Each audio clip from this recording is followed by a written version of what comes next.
I'm a clinical psychologist and a family therapist.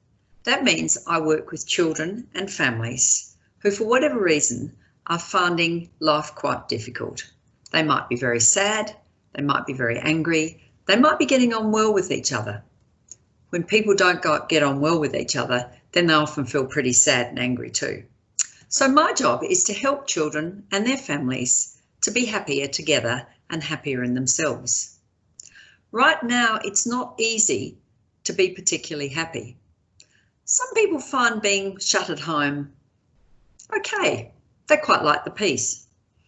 But a lot of us, and a lot of kids I know, are finding being at home really hard. That's particularly so if you've come from a family where your parents have made sure that you've had lots of interesting things to do outside of home and with other people. Parents who've made sure that they've helped you join a sporting team, who've helped arrange play dates with your friends, who've allowed you to become part of an acting group or an art class. Any of those things that mean you go out of the house and you do interesting things with other people. It also means that you probably haven't done a lot of interesting things with the people in your house and also the ideas in your own head.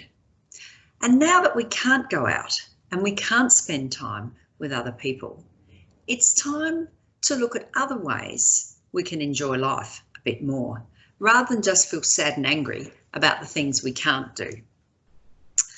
In another video, I might talk about how you can cope with brothers and sisters. If you're an older child, sometimes it's really hard to have the little ones want to be with you, entertaining them the whole time. If you're a younger kid, it can be really hurtful when the older ones don't want to play because they often have really good ideas. So we'll talk about that another day. But right now, I want to talk to you about the stories in your own head. The stories that you can enjoy, that no one has to be part of, and they're just there waiting for you to find.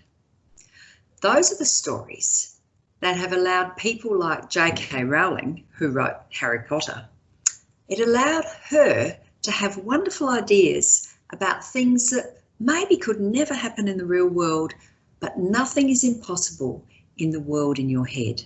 That's where the stories live. And the stories only work well when, first of all, you appreciate the fact they're there and value them enormously, and that you give them the space and time to begin to make themselves happen. So when you're sick of the people in your house, when you're sick of your computer, which tells you what to do all the time, really, and when you just want to have a space to be with yourself and think your own thoughts and make up wonderful stories, that's when you need to find a place that's quiet and you begin to think about what might happen if. What might happen if I could fly? What would I do? What might happen if I had duck's feet instead of ordinary feet? What might happen if I had 10 brothers and sisters and lived on a wonderful island in the middle of the sea where we had everything we needed? Stories are endless. People have been writing stories forever, and you can write stories in your own head.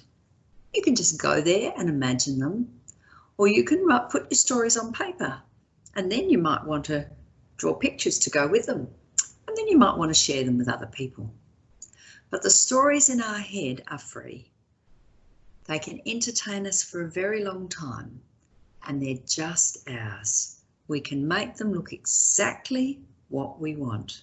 And at the moment, when we have so little control over so many things in our lives, where we can go and who we can see, the stories are totally ones that we're in charge of. So how about you have a go at it? Now we have time, now we have space, and all of us have wonderful stories in our heads that we can enjoy.